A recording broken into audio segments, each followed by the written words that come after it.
I want to give some examples of abuse. I'm going to go through these pretty quickly because there's a ton. Upon being sued, the school destroys the records of the investigation so that the court cannot look into what they're doing. That was Doe versus Quinnipiac University. There's next one, the student. There's been several cases where students commit suicide after being wrongly found, found guilty by the school administration.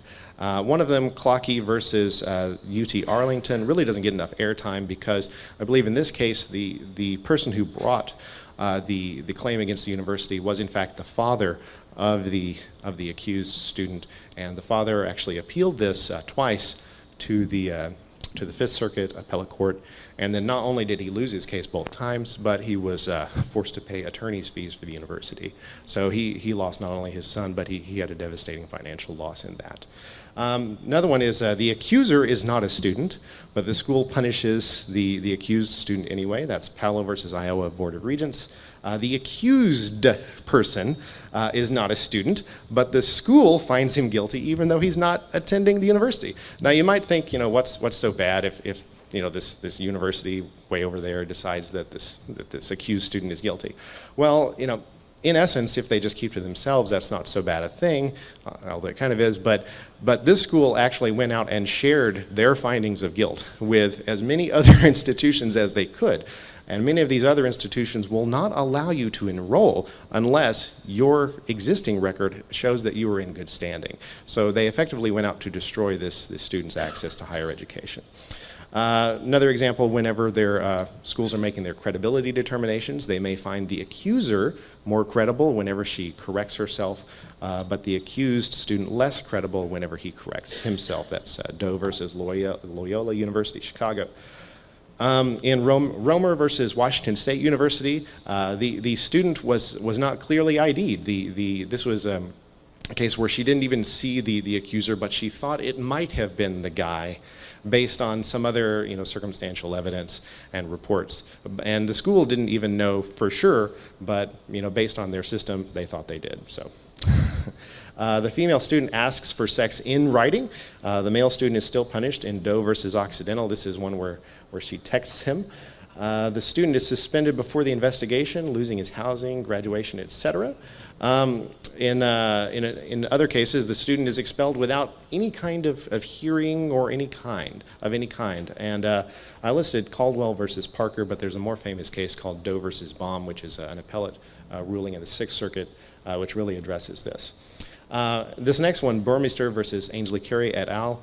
This is where the alleged victim is not the accuser, and she denies she's a victim, and she's threatened by the school for defending the accused. This is one where a California school had received a report from a hearsay report, like third-degree hearsay, that he saw Matthew Burmeister roughhousing what he calls dating, what the complainant called dating violence, but it just happened to be both Matthew Burmeister and his girlfriend said that they were just horsing around, roughhousing or whatever. But the school decided to just go ahead and investigate and prosecute anyway. And when his girlfriend decided to speak up in his behalf, the school actually threatened her with punishing her for getting in the middle of their investigation. So. An immigrant studying on a student visa. He was found guilty, and since he's here on a visa, he was deported to his homeland. That's Doe versus Pennsylvania State University. As it just turns out, this student was a Syrian student, and some of you may be familiar that back in 2017 there was a little bit of a military engagement going on in Syria. This student was forced to go back to his war-torn homeland in Syria. There's a case in Doe versus Amherst where both parties are drunk, but only the male student is punished because the female student is incapacitated. This next one is this is kind of an interesting one where the male student is drunk and the female student is sober. Now in this case, they changed, the male student changed from vaginal to anal intercourse in the middle of in the middle of the event, and the female student did not like this. And whenever the male student complained that under the student conduct code, she would have actually been raping him before then because he was totally drunk and wasted, and she was not. The female student made the claim that that, it was, and the accused male student even said that he was too drunk to remember what had happened. And that was a lot of his defense. And the female said that it doesn't matter whether he was too drunk to remember, he should have known. And the school agreed and expelled him.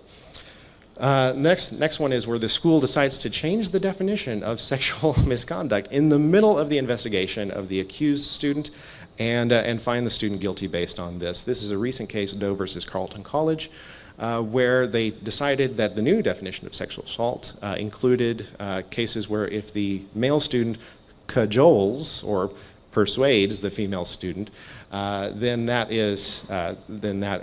invalidates her consent, and therefore, he's committed sexual assault. This next one is mind-boggling.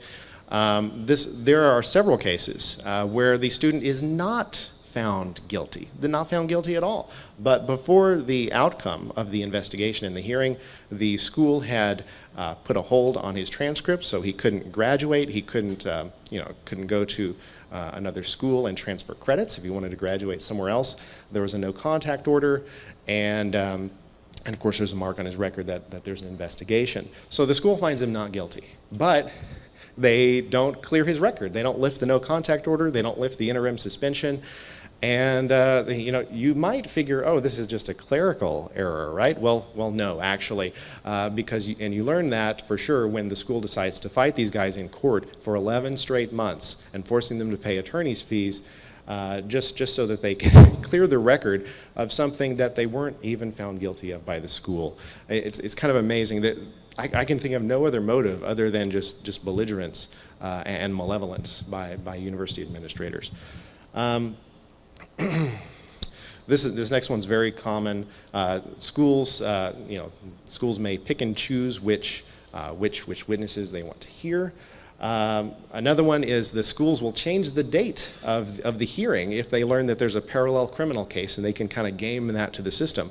There was one of the Title IX investigators at this school, Appalachian State University, believed that the accused student was actually innocent, and she was going to make a statement at the criminal trial. But the school didn't want that evidence to be in play, so they went ahead and moved up the hearing, which was previously scheduled after this criminal court event, to before, and to prevent her evidence from being in circulation, and then found him guilty and then expelled him. In Blaler versus College of the Holy Cross, one of the panelists who decided the accused student's guilt was friends with the accuser. This was brought up before the resolution of the investigation, and the school, this was objected to, and the school refused to replace him.